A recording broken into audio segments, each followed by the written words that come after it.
Hi, everybody. Barry McGuire here for Barry McGuire's Creative Real Estate Education Group. It's the Monday main event. We meet up every Monday to chat about all things creative real estate. We have lots of folks on to help us out. We have experts in many areas: development, insurance, foreclosures, lending, all kinds of things to help us along with the stuff that comes up in creative real estate. My wife Donna and I also put on focus workshops. Those are intensive 1 day or 2 day live events where we dig deep into all things creative, such as wholesaling, agreements for sale, fix and flip, rent to own. We've done 3 so far this year. We've done wholesaling in Calgary, agreements for sale in Toronto, which was a big hit, and the Rapid Cash program here in Edmonton. That is the 2 day event. So watch for those coming up. Donna will announce them as we are ready to put them on. So today, and for the past few weeks, we've been talking about private lending. Private lending, at its simplest, is I have $50,000 that you want to borrow. So you and I are doing a private loan between ourselves. That's really the simplest sort of private lending, but really it's kind of a blanket term that refers to, a lot of things where you're not borrowing from Royal Bank or TD or CIBC. Sometimes you're borrowing from a company that does this as a full-time business, and it's a form of private lending. So we've been talking about private lending, and today we have as our special guest Shelley Visser.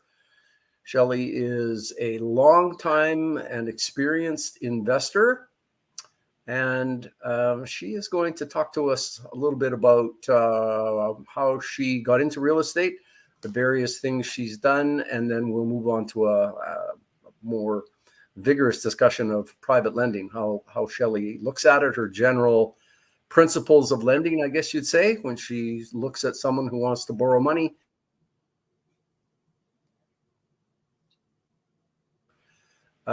You can have your general principles, and as Mike Tyson says, everybody has a general principle till they get whacked in the face with it, or words to that effect.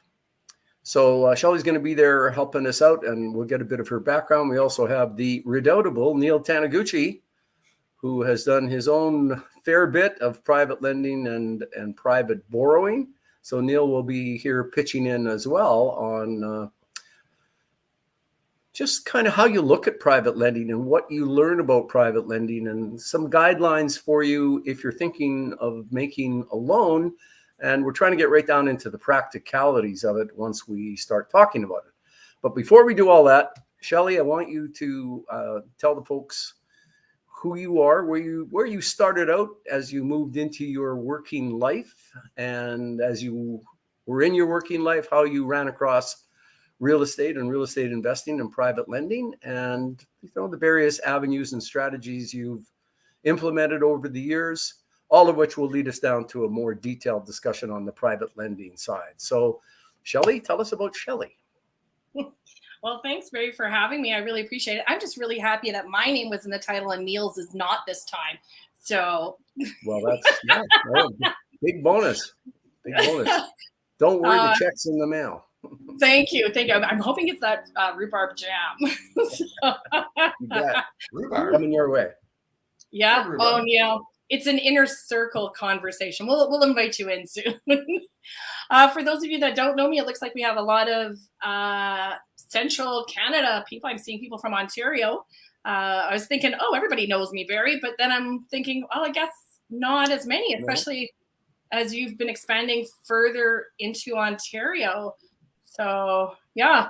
So my name is Shelley Visser. I've been a real estate investor, and actually more of a multipreneur would be the right term to use, in that I work in a lot of different avenues in real estate and have been doing it for, as a young woman, I stopped counting at 25 years. So maybe a few anniversaries past that. So definitely have been around long enough to see a lot of the players that you see in the industry. I've seen them, grow up. We've seen some of them in your courses as well as focus leaders, and then watch them just rise and shine. And some players you see dulling, they don't do so well for a while and have to pick up their bootstraps. So probably the nice way to say it.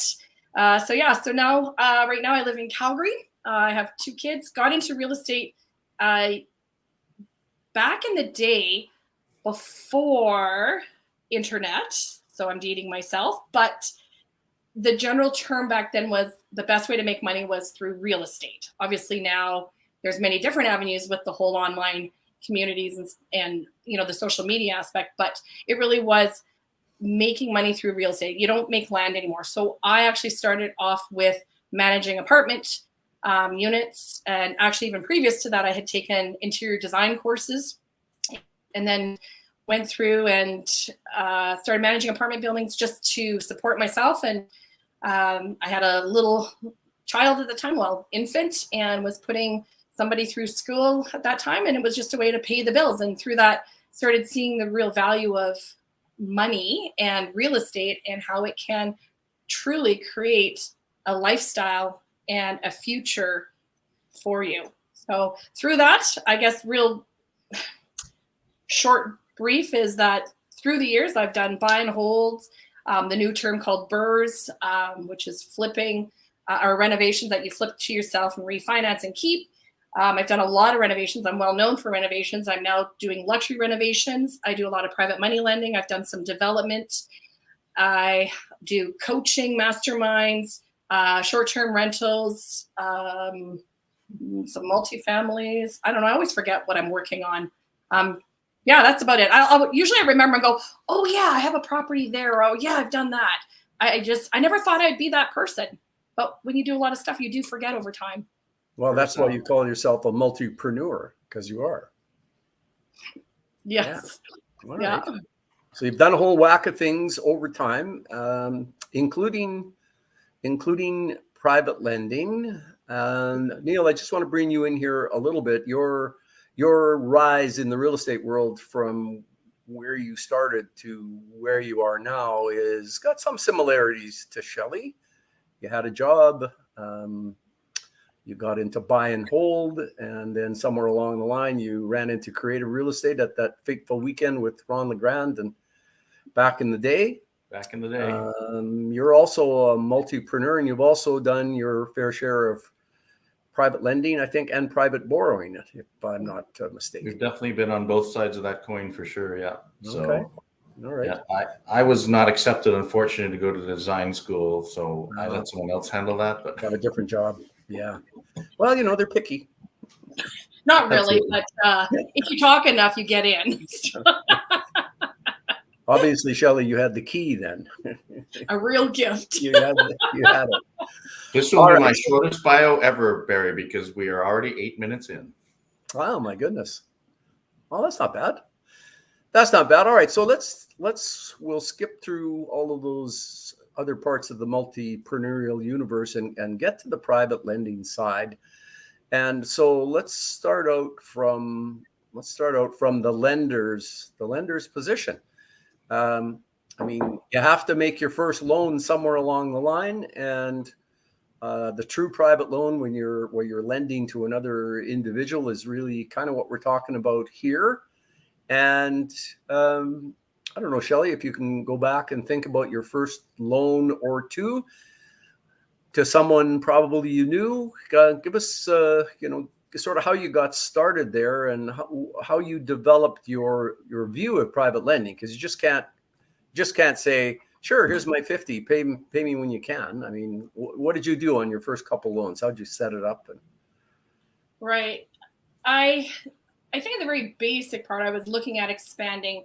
Obviously, you can't do everything. At some point, you have to, time is money. And so if you can't do every single renovation, then you start taking some of your funds and lending out or borrowing, as Neil said. So when I think back to some of my first money lends, it was all based on referrals. The people I had initially invested with, they had come recommended, or it was somebody I already knew.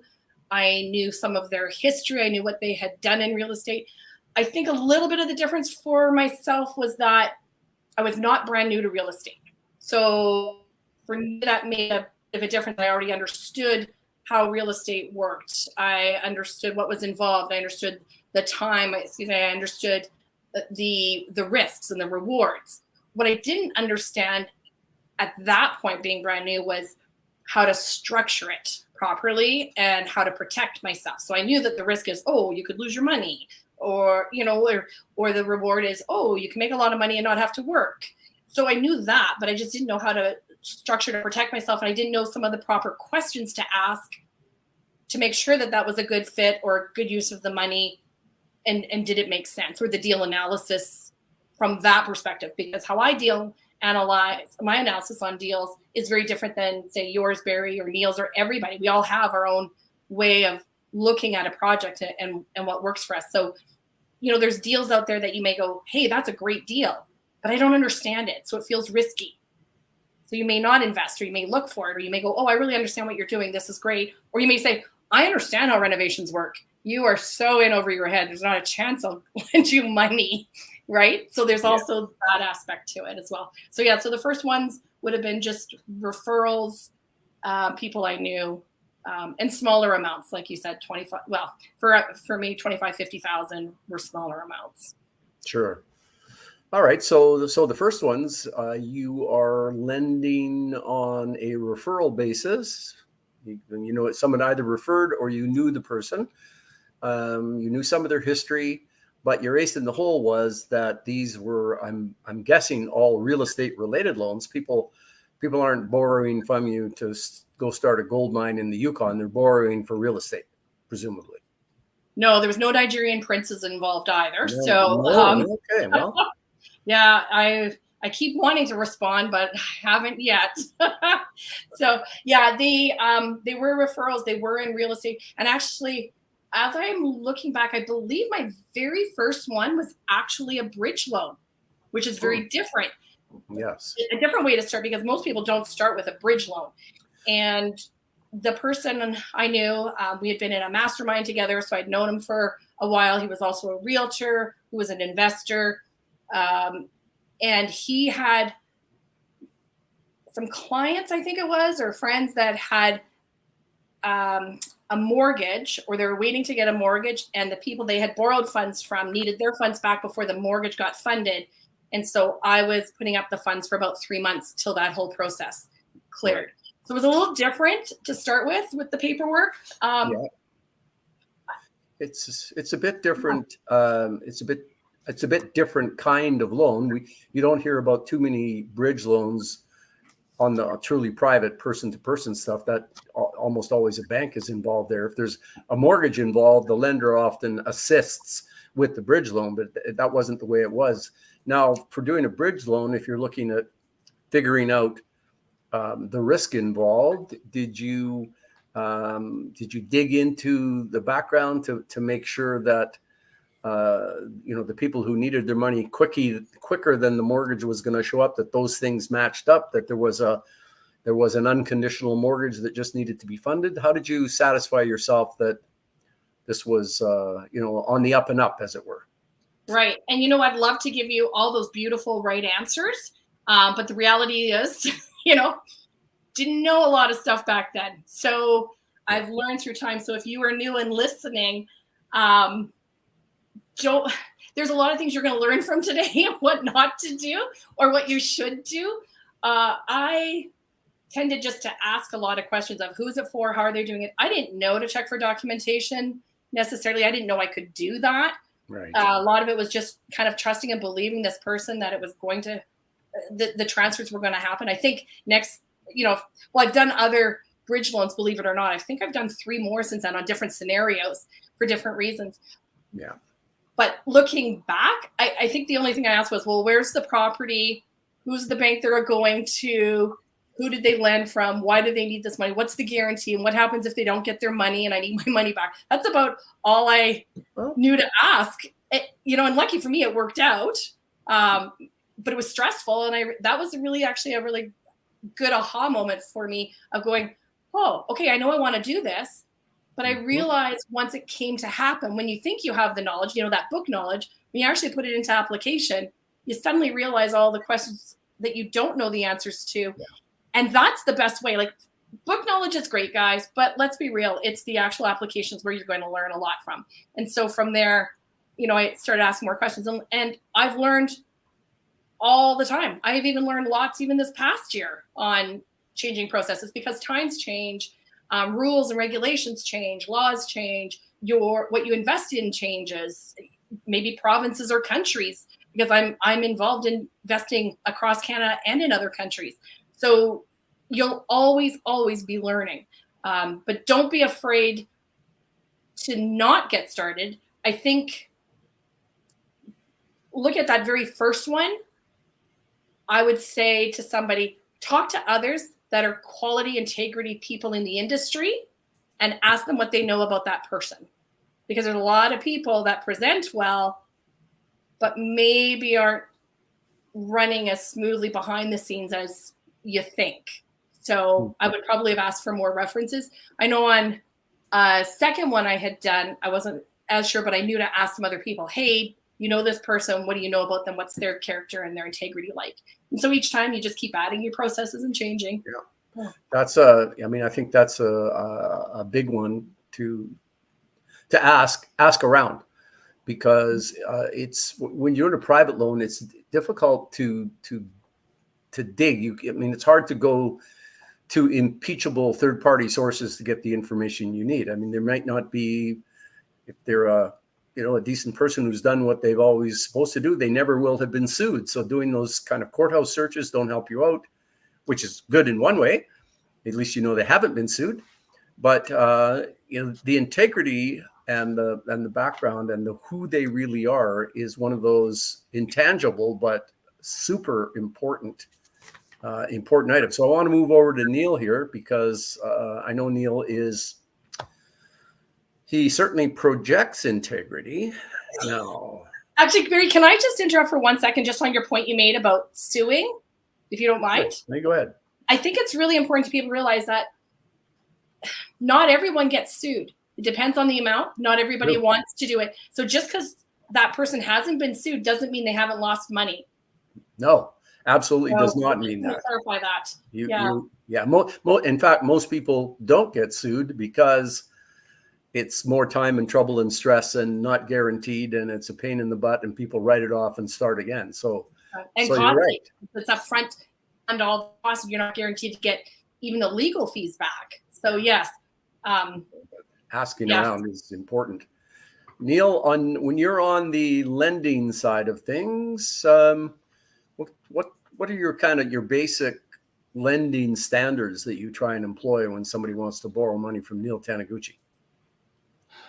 The first thought that comes into my head with that question, Barry, if some of the people who are watching or will watch this show later and may have not ever done a loan, I think the biggest word these days, especially in light of some of the stuff we're seeing happening today, and that's loans gone bad, private loans gone bad, is security. And it's very, very important to understand. And again, because we're nationwide, provincially, if you didn't watch the last 1 or 2 sessions with the lawyers folks talking about the different provinces, make sure you understand what is important, what actually works in your particular provincial jurisdiction and where you're lending, et cetera. So security would be something that I didn't do when I first started out. Unlike Shelley, I was doing personal loans written on napkins, literally, to people who I thought were friends. And that's 30 odd years ago. And some of those loans were written off 28 years ago type of thing. They weren't huge amounts, but still, right? You want to lose a friendship in a hurry, lend them money without doing it properly. It's not to say I haven't lent to friends. The second thought that comes into that is, as you get a little more skilled in it, so to speak, and again, I think I talked about this last week, the whole RRSP Secret book of Greg Habstritz is a great read. You don't necessarily have to read the whole thing, but it talks about the fundamentals and understanding loan to value. So that says, if you don't get paid the way you should be paid, how do you go and recover that money? And so we talked about this before, that if you lend someone in a market that is not a, oh my gosh, one horse town and the sawmill might close the next 2 years type of town, but something that is in a larger metropolitan area, and you can see what the history and do your due diligence on it. If you lend at 65% loan to value, perfect timing, Sean's going to say this. If you lend at 65% of loan to value, if you have a $200,000 apartment condo that you can lend $130,000 on, it's really, really hard to lose any of your money or your interest earned or even your legal fees in that case. As you get higher than that, 70, 80, the big banks won't lend past 80% of that without having, CMHC to underwrite that and insure the loss for the banks. So if the big banks won't go past 80, if you're just starting out in that world, do you really want to be smooth talked? Quite frankly, there's a lot of people out there who are very, very convincing, and they'll suggest to you, here's what's here, here's what it's all about. Don't worry about it. I got you covered. At the end of the day, it's your money. And I guess someone said that previously, only put in the money that if you're going to go into the higher risk area of things, which is higher loan to value or unsecured, quite frankly, only lend money that you're prepared to lose on. And unfortunately, right now, we're starting to see more and more people who don't have necessarily track records, who are claiming they have track records, who are borrowing money, who are now not paying. And I think that's probably where, quite frankly, what was the impetus for this series for you and Donna. I think there was maybe some requests, but there was also a realization out there that the waters have been a little muddied in the last year or two because private lending has really come to the fore. And people get excited about, here's how I can get into real estate. Yes, but do get some education and do your due diligence on that in that regards. I would say too, when you come to security, you bring up some great points. Just because you have an RSP loan or mortgage to someone is not secure, but neither is a REIT, neither is a GSA. You'll see a lot of GSA mortgages, like General Securities Agreement. They fall under the LPGP formula. A lot of people think just because you have a promissory note, like that's the riskiest one. The other ones, your money is protected. It's not. REITs go out of business all the time. Just because you've got some paperwork does not mean you're secure. And that's why it's critical that you are finding and investing in people that have been around for at least, I would say, 2 cycles. Cycles. I was going to say 2 years, no cycles. Oh, no, sure. Cycles, 2 cycles. Like I've been through 3 recessions. I'm still here, never lost a dime. I know people that are quite known in the industry that have looked really well, like they've done a lot of business, but they've never even gone through a real estate cycle, recession, and now they're all hurting. And they didn't set themselves up because they didn't understand what they needed to do a year and a half ago to prepare for the upcoming downturn. That was, for those of us that have been in the industry for a while, we could see it coming. That's the Warren Buffett quote, right? It's easy to tell who's been swimming naked when the tide goes out. That is true. And Neil, just on and Shelley on the RRSP side of it and the other side of it. So Shelley, you were talking about REITs, real estate investment trusts, and the other forms of more regulated investment that you can put your dollars into. Just because it's regulated doesn't mean it's protected. I mean, there's a mortgage broker in BC who's being pursued now for, I think it's $250 million that he was supposed to be putting into mortgages for people, and it was just a Ponzi. So he had his license, he was regulated, he was apparently doing it by the book, but he was cheating everybody. So RRSPs, Neil, you talked about the banks are not allowed to lend past 80% loan to value, or they have to get insurance. I think most folks listening, if they've looked at all at the registered plan borrowing and lending side of things, people always say RRSP lending, but that it covers all registered plans that allow for loans. Olympia Trust allows loan to value of, Shelley, how much? 100%. 100%. Right to the 100% of either even a city assessment, and then we could have a whole session on how city assessments are just not even close to real value or an appraisal, and you can go to 100. And I will jump in because we're on a live event and say, I've lent up to 100%. That said, I wouldn't recommend it for your first loan, folks. And in that case, it's the second part of the reality that says it ties back in with what Shelley was saying, where I'm betting on the jockey and not on the horse. So I'm working with investors who have track records of success, who I'm betting on their character. Bet is probably the word for it. There's the risk in the bet is because the person who's doing that deal, that I believe that they have the integrity. Some of those loans, quite frankly, it took longer to get paid back than they should have into my RSP.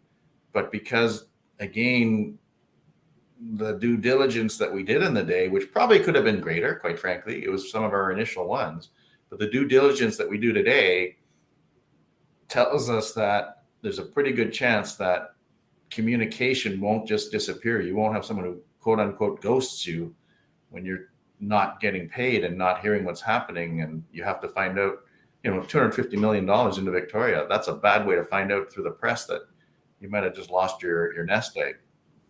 Yeah. Well, and that's, I think, where it also, for me personally, it comes to, I'm not as comfortable with, say, with a REIT, or because it's a big corporation generally, and you have to do a class action. Try getting everybody on board to class action sue to get your money back. I'd rather deal with the one-ofs, like the private money loans, the person I know, and I understand the projects. I want to know who they are. Like Neil said, I want to know where I need to put my heavy down. Not afraid to put the heavy down if I have to, Yeah. So you can't do that on a REIT. Your money's gone. So a lot of people think it's safer. I don't think it. I find it riskier because I can't go after them as easily. And it's hard to dig into that. It's hard to dig in. Mortgage investment corporations, MICs, REITs, those are all regulated, and giant law firms put together the paperwork. And I'm a lawyer. I know how to read that stuff, but I find it almost unreadable. And in terms of putting it together and being able to read it and go, okay, I get it. Here's where I'm protected. If something goes wrong, yeah, I see. Yeah. Impossible. It's impossible to do it. So you end up with those giant entities, depending on there being an extensive track record that you can go back and look at annual reports and see that they've never stopped the distribution, or never suffered great losses, never had any bad headlines.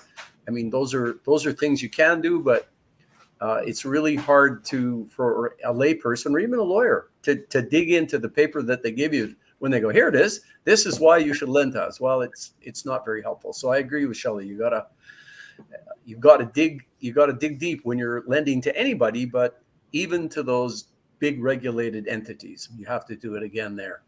Well, the big difference too, Barry, is if you're in a MIC, a mortgage investment corporation, is that what the C is? Yeah. Then you're buying paper. Your money is not specifically applied to a bricks and mortar, whereas the private lending that I do, and I'm sure Shelley does, mainly is loan, property, property, and therefore exactly, instead of it being in some nebulous, it becomes like shares basically in a gold mine, right? True.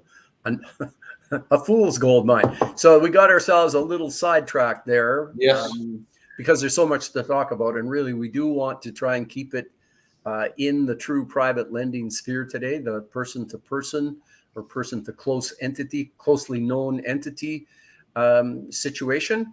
So let's get on to some of the whacks across the face that you might have had when you've done a loan and you've assessed someone as best you can. You've done the diligence you think you need to do. Now you're in the middle of a project or a situation, and it's not going well.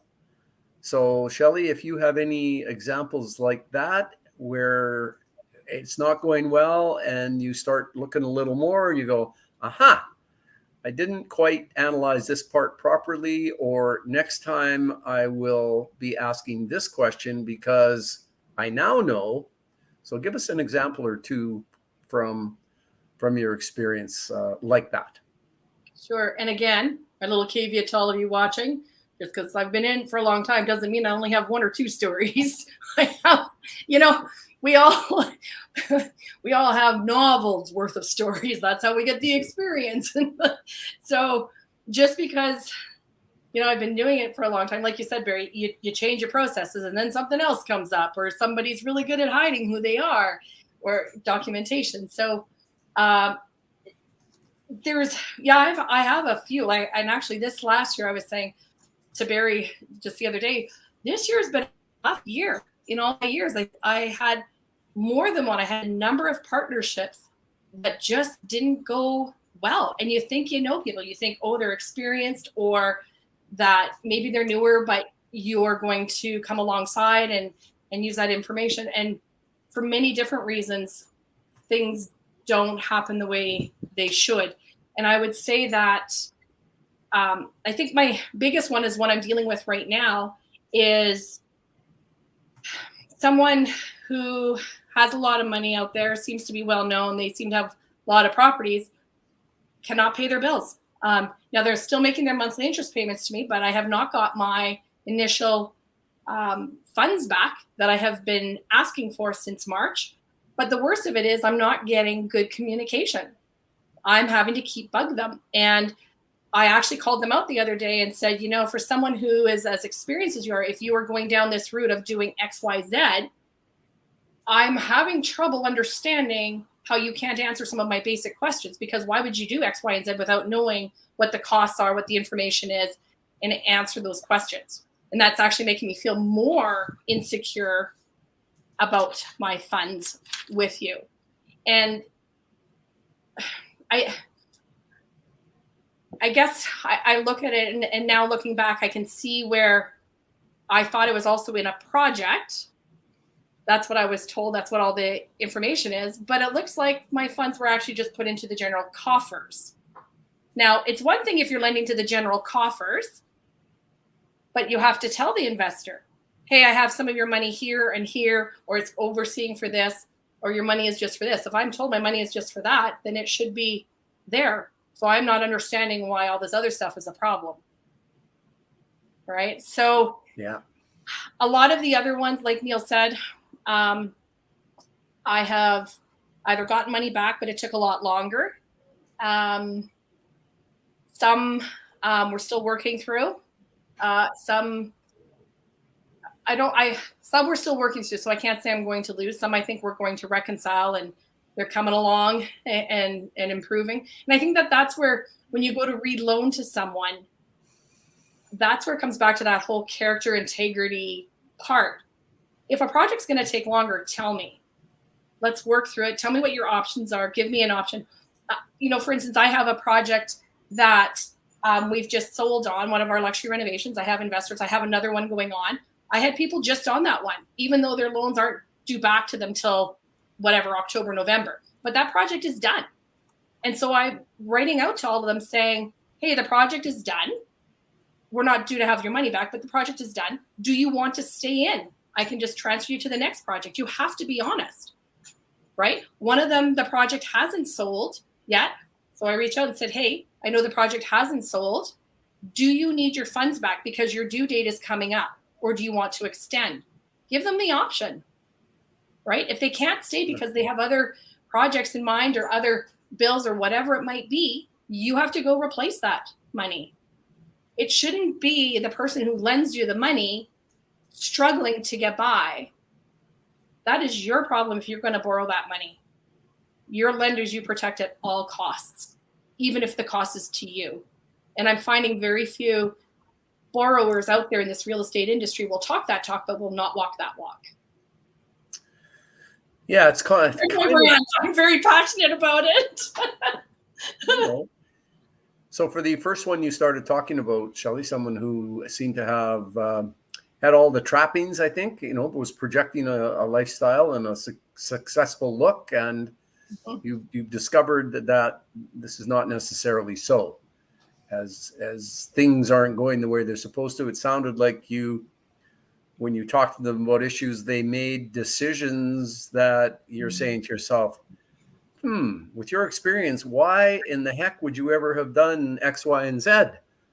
Is that, am I not putting words in your mouth? Is that kind of what you said? Basically, well, they're what they're trying to do to, I think they're in some big trouble and they're trying to salvage and make amends. And I don't believe that they're bad people. I think that it's their first real big blip. They're overwhelmed and trying to save face. And, you know, when you have experienced investors, reach out, put your ego aside, go get it solved, figure it out, solve the problems. But I think that they are trying to salvage it by making some other decisions to get some other money, you know, together and pay out the investors. But the way they're getting this, the money that they're doing, I'm trying not to say too much because I don't want to expose who it might be for if there's investors on here. Absolutely. So I'm trying to, that's why I'm kind of talking around it a little bit. But I'll speak in generalities to that one because Yeah. I have some awareness of it. The day as an investor or a lender that you think it's going sideways, do not be the person left holding the door in the rush to the exits. Mhm. Because the people who get out early, if the ship is going down, may still recover some or all of their capital and maybe even some of the interest owed. The people who are going, well, I'm just going to put that off. I'm going to stick my, you know, I'm busy. I got other stuff on the go. You don't want to be that person holding the door and being nice. And unrelated to Shelley's situation, Milena, who was out here on the weekend at our meetup, was chatting about a client of hers who, despite the advice from her as a lawyer to say, it's a crazy story, again, no details, there's still that, oh no, they're good people, they'll look after me there. And she's like, please, it's almost to the point, and I'm probably putting words in her mouth if she watches this video, where she might have to say, you need to go get another lawyer. Because if you're not willing to listen to the advice, right? Or she needs to have something done in that regards. But having blind faith in it, and then again, if you read about investor mindset and you think about some of the big losses over the years, Nortel and Briex and all those people, it'll come back. It'll be fine. It'll be fine. There's that mentality. So I'm going to spend a little bit of a time here. Thank you, Donna, in saying if it smells a little funny, where there's smoke, there's fire. There you go, Sean. Be the first. Get in there. Yeah. Protect HIP National, as we call it, right? It's your money. Yeah. Good point from Sean there that, you know, if you're foreclosing first and not from second position, then you don't have to chase the first guy. So that's good advice, definitely from Sean. And, you know, on the assessing where you are, we all are nice people and you don't want to be too tough on folks. But when things are going bad, it's often said that things going bad will continue to go bad. There's a better chance of them continuing to go bad than to improve. So that's the get out while you can idea. And I think that's definitely good advice. But Shelley, I want to go back to a thing we talked about on the weekend, and that is your, what shall I say, your increasing importance you put on, I don't know if character is the right word, but sorry, Donna? The mindset, the mindset and the attitude, mindset and attitude of the person that you are lending to or borrowing from. Let's talk a little bit about that, how you've learned more about that aspect of lending and its importance. Yes, it directionally changes a little bit from our conversation. I was taking this conversation to now, if you're a private money lender, but you're the quiet partner, like you have nothing to do with it, you're just lending money, you're not involved in any way. What we're going to talk about next, that you and I had chatted about on the weekend, was if you are the money partner in a project and you're more active in that project with somebody, but you are responsible for the money portion of it. And what I have found, huge lessons this year. So take that as a caveat, meaning it really hurt this year with partnerships. But I had some great lessons, and that's all I look for. Well, I look for many things, but definitely when things are not going right, but even when they're going right, I look for what are the lessons, what worked, what didn't. But I learned and I saw through a number of the different partnerships that I had a similarity in the mindset. And so as the money lender, I was realizing that the working partners, didn't value the money I brought, didn't value my experience, and didn't have an entrepreneurial mindset. And that's a big one too. They had an employee mindset. So maybe they're new to real estate and they haven't learned what it takes to be an entrepreneur. They don't have the experience maybe in real estate, which is huge if you're an employee, for sure. If you're an entrepreneur for more than 5 years and have actually had to actively run a business, you understand the mindset of pivoting, of time equals money, how sometimes you spend more because you get a better return and sometimes you don't spend as much. And to the outsider, it looks like you're spending and then you're not, and it doesn't make sense. But it's looking at the value of the return on that expense that you were spending. And so when you are a business owner, an active business owner for, I would say at least 3 to 5 years, because now you've had to work day in, day out, and you've had to pivot and work all the time. That mindset and being willing to accept your responsibilities, accept your mistakes, make changes on the fly. Something might be working and now it's not. Those are huge. And I realized this last year, that mindset and how critical it is in how well the partnership is going to go and how well the project is going to go. And so that's a big difference and a change that I'm making in my own business going forward now, is that mindset piece is critically important to me. I think I remember something you said that really resonated with me is you're looking for people. And when you talk about the entrepreneurial mindset and what that means, part of that entrepreneurial mindset is that they will put in the time and the effort long past regular employee working hours to get the job done within the time frame that it has to be done in order for the project to work. You can't have a project that's supposed to be ready for sale, to catch the spring selling season, and have it ready on October 15th. I mean, that does not work. But if people don't understand how the timing bits fit together, and it's just get it done how and when it needs to be done by, and in what state it needs to be. If they don't get that part, that's probably not the person you want to be partnering up with. Correct. And as well, another lesson I learned, I just remember this, I didn't even mention this to you, is as an employee mindset compared to an entrepreneurial mindset, an employee doesn't care about where the money is per se. And so that was something else I really had noticed this year, was they see that the money is there to pay for whatever it might be, the purchase, the carrying costs, the materials. They don't understand necessarily how important, number one, is that investor's money, because they're thinking very short term of just this project and not realizing that if you are not able to honor, return their money, you're not having that money for your next project. You cannot think one project at a time. You have to think, this is who I am. This is who I present. This is my character, my integrity. When people mention your name, their first thought should be, I feel safe with them.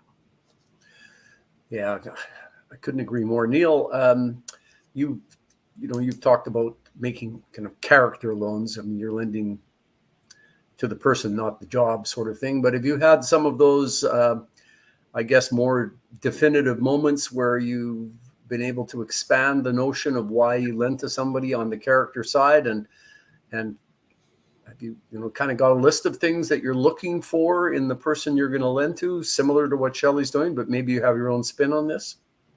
I think a lot of it's been stated already, is that if I'm going to go past what I think, so there was a question posted earlier that I'm sure we'll get to that says 80%, should I be thinking higher than that in loan to value? And that's a question we could bat around with the three of us and have 4 opinions on.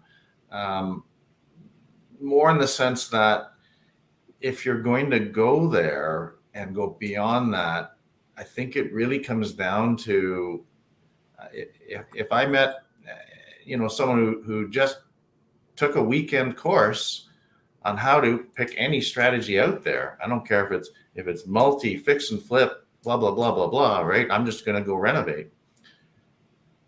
I'm not sure that I want to be at 100% loan to value on anything like that. Sean's right? You don't necessarily want to be up there. If I'm talking to, if I got a phone call from you and Donna saying, hey, there's someone I know, they're good for it. They're just in a situation. I've gone through the situation. I'd probably vet it again just to make sure that what we see in that leap from A to B, if I'm going to go to 100%, then I'm going to get back. But in the case where we were at 100%, it took longer, like Shelley said, to get our money out. It was never a doubt that it was going to happen. And it certainly, we remained friends. We stayed in touch. We remained friends. I will also say this because there are a lot of couples that are involved in this end of it.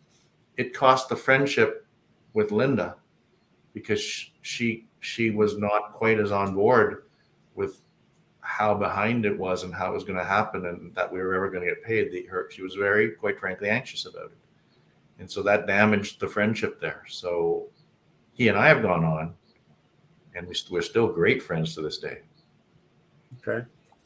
All right. We do want to try and answer a few questions here before we move up to our 6 o'clock mark. Sylvie in Quebec says, can you add the loan to the titles on one's own, or must it be done by a notary in Quebec or a lawyer in other provinces? I think, Sylvie, general advice across the country is if you're looking to make sure you have a loan attached to a title, firstly, you want that loan to be properly written up so that it has just by itself the kind of protection you want. And then if you want to, make sure it's going to work for you, yes, get your notary in Quebec or your lawyer in other provinces to get that loan registered against the title. They can tell you whether or not the borrower really does have equity. Some people will say, I have a whole ton of equity in my property, but when you search and add up the mortgages and get some real numbers, they don't have very much. So yes, I think the answer to that is you really need to have a notary in Quebec or a lawyer in another province to do that for you. I think it's important to know, like I'm seeing a lot of information you're saying, get it, put it on title, make sure it's secured. You have to understand if you're looking for secured private lending, those rates are much lower than unsecured private lending.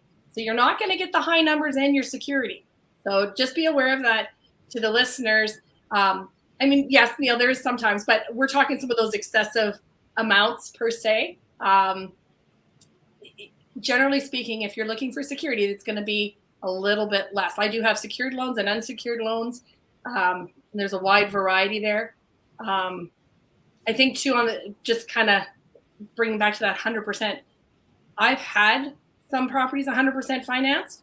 For me though, I look at my entire portfolio, and my entire portfolio generally is only between a 50 to 60% loan to value overall, the whole portfolio. So I'm really watching, and I'll say to somebody, yeah, we're at 100%, but my entire portfolio can carry this. And if I'm doing 100%, whether we all want our cake and eat it too. If I'm either borrowing to 100% or somebody's lending to me at 100%, I also want to know where in the market it is and what's happening.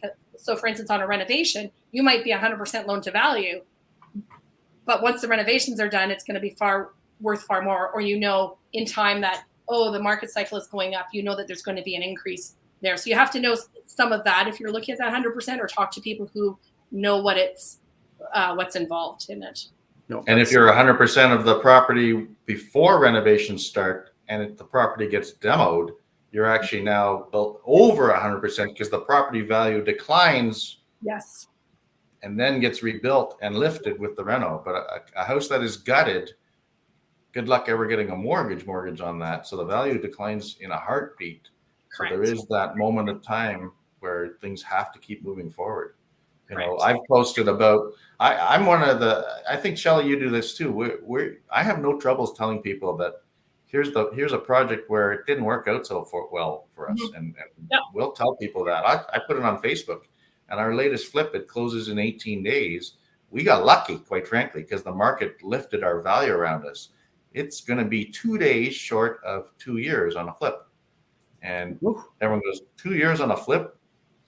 Y'all's, you know what, right? And that's the slow learner program. Is that what that is? That's the slow learner program. That's the bang head here program. Yeah. And we replaced $350,000 of private loans on that because, like we said, we're in communication going, hey, we know we said we were going to be about a year, maybe 15, 18 months on this one. Build a cushion in, by the way, folks, if you're lending and borrowing. And if you're lending, ask people, what is their plan B if you need the money out? Is there an option to get your money out earlier? Yeah. And how solid is it? And how good is that borrower in the market of private money lending? Are they new at it? Are they not new? Do they have other resources to back it up? What else, like you said, what else can they do to protect that project? And what if it loses money? Is your money all guaranteed, or are you part of the risk of taking the loss? Some people say it's part of the loss. I don't. I know you don't either. We are very much of the same mindset, and that our lenders will never lose. I will take the loss. You will take the loss, but my lender will never, ever take the loss from us. And folks, if you're listening and going, boy, that's awfully generous of Neil and Shelley, the short answer to that is that reputation that can be checked is everything in this business. The minute you leave one of your lenders out to dry, that will just stop up the avenues of credit and loans. So yeah, you take the hit. You figure out what you did wrong and how you will never do that again. And you make sure your lender gets their money back. And guess what? They will lend money to you again, and you won't make that same mistake. So that's why you do it. I actually don't think you should. And I've said this to partners, if we're borrowing funds, like, you know, on a renovation project or an investment project, I won't partner with somebody who won't follow this philosophy of mine. But if you're out there looking to borrow somebody's money, if you are not willing to sell your own home to pay a lender back, you have no business taking anybody's money, because why should they lose their life savings and you're not willing to give up your house? Yeah, no, that's true. It's your responsibility, and you can't fudge it and soft pedal it and go, poor me, poor me. You've got to stand up and make people whole. So, well, and you've convinced them that you're so great, you know what, this project's going to work. Then you stand by it. And if it doesn't, you learn the lesson, not your investor. Yeah. Garth Chapman, Ace Mortgage Broker, along with Sean Impey are popping up with very good comments here. So Garth says, regarding the maximum loan to value, it depends. Where is that property? What type of property? What's the market like right now? Those are some of the elements of risk analysis, and those are things that somebody who is in the business understands and can do. So that's a good point. Sean also had a good point that if you're looking for better security and a better loan to value ratio, you can secure a property against other than the property you're working on, a personal residence or other owned property where there's equity.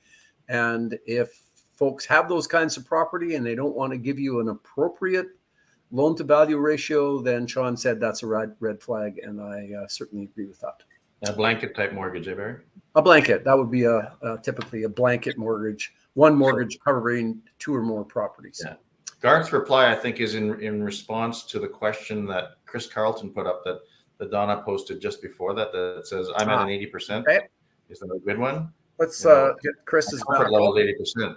So if you flip from that back to Garth's answer, producer Donna, I'd say, Garth, you're spot on. And to add to that is, what is the loan for? So in other words, is it that they just need this for their buy and hold? And how long? What's their exit strategy? Is it a rental? Is it a flip? We lent money on a property out in the middle of nowhere, a resort property. And do you think my loan to value was 80% on that one? Not a chance. It went way down. It was supposed to be for 90 days. It went darn near 2 years where we were lending the money out. And I kept in touch with the people. It wasn't all our money. We had taken some of our investor money at the time because we had excess capital available to us. So we borrowed their money at 10, lent it out at 18%. 1.5% per month is not uncommon for a very short-term loan. And unfortunately, those folks declared bankruptcy about a year and a half in. But the asset was secure enough to secure our loan, and we made the investors who gave us their money to lend out whole, and we ended up making a little less than we wanted to. But again, at the end of the day, we knew it wasn't going to be something that took us down hard. All right. Another question? All right. Another question. Babette says. Last name on it. Okay. There we go. Thank you. Babette. Hi, Babette in Ottawa. How are you? Hope you're good. If you have 3 private mortgage, you are the lender and there are no prepayment provisions and the borrower sells the property after 2 years, how do you calculate the penalties? Does the penalty fall into the criminal code for maximum interest to 35%? Wow, what's that? It's a 3-year closed. And so what's the penalty for closing a year early is what she's asking. Well, if it's closed, the penalty is whatever, as lender, the penalty is whatever you decide it will be. If they want to pay out and you say, sorry, you can't, it's closed. They say, but I've got it. You got to let me. I'll pay you anything. Sorry, I'll pay you. It's a negotiated thing. So, Babette, I don't know.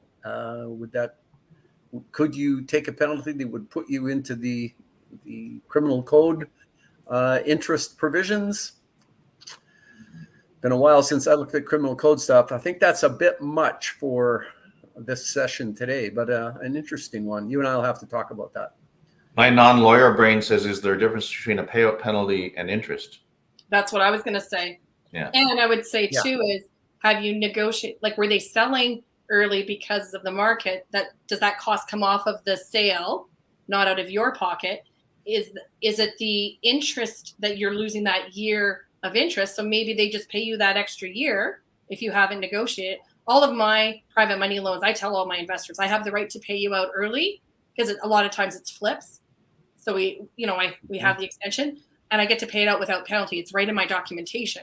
But if it's not in hers, if I had that with somebody, I did. I had that where I had a project that was not going well. I could see the loss was coming and I wanted to minimize the loss to myself. And so I canceled the deal and got out of it. My investor got paid their full term because it wasn't their fault. But I also knew, even though it cost me the interest, I was able to save on all the other holding costs and costs of having a project that was going to lose. So it saved me money in the long run. So I would say to Babette, talk with the person you lent to. Are they willing to pay you that interest that you're owed? Are you guys willing to come to another agreement? Maybe the next deal, you guys can create a different agreement, maybe a bit of an equity position on something to come back to you on. There's another Ron LeGrand quote that comes to mind, Barry, if you remember this one. The contract becomes the starting point for negotiations in the event of a disconnect. And if you don't have if there's no terms in there with regards to early payout, it is a negotiation. I don't know. The lawyers can tell us whether or not there's actually any rules about that. I bet you it's not. Right? It's it's important to have good documentation, and as we all know, a lot of private loans, person-to-person loans, are done without any documentation, which makes my lawyer heart cringe. But we've all done it. Neil, have you ever done that? I have to confess, Not today. not today. I plead the fifth. I plead the fifth. All right. Any wrap-up comments, Shelley, on stuff you've learned, last tidbits of advice for folks that you can pass on? If not, that's fine. But if you have one, Neil, same for you. I think on a different note, as a borrower, I have, if you're looking to borrow the funds and you're in between projects, calculate how much it costs to keep their funds and pay them, because sometimes it's easier to keep the funds even if you don't have another project right away, because it saves you all the paperwork of back and forth with them. And maybe they put that money somewhere else and now you've lost the funds. And I've done that where I've had investors, I've said, hey, the project's done in, I think one of them, it was February, but I knew something else was coming in May. And I said, are you good? I'll keep paying you. Because I knew if I gave back the funds, they'd want to find another place, and I didn't want to lose it. Sure. Yeah. So don't be afraid to keep funds that you're going to pay on, but just look at the numbers and make sure you're very honest with everybody. That's my biggest thing, is honesty and integrity. No, that's a good one. That's a good one. Something I think most people don't think about is the ease of having money available, even if you don't have a project for 3 months, could just be so valuable. When the project shows up, you got your dough, you can get going. So, Neil, what about you? I think mine, Barry, is probably just a little reverse psychology. Don't lend money to me, lend it to Shelley. So then he can lend it back to me, but not at 18%. Ask questions, folks. Really, Yeah. there is such a community within that Barry and Donna have created in the Facebook group. Ask questions, reach out, send a private message to Shelley, send one to me. Shelley will probably answer you first. There's always answers, because it is true. The confused mind says no. And if you're not 100% clear, don't get caught up in enthusiasm, because it's your money. Protect it, protect it, protect it, protect it. Okay. Good comments, you guys. I really appreciate you both coming on, and I wouldn't say if it's quite burying your soul, but letting folks know that we all have had our successes and failures, and you learn from everything, and there's lots to learn. So onward and upward. So Neil, thank you very much. Shelley, always fun having you on. We're going to have you on again soon, so we can do this maybe in more detail on a different aspect of private lending. So that's it for tonight, everybody. Thank you, Thanks Barry. for showing up. Thank you, everyone. Thank you, Barry. All right. Thank you, Donna. Thank you, Shelley. Comments. I'm excited to see who Facebook users are. There's a lot of those. I have no idea. There's a lot of those Facebook users. Whoever Yeah. they are.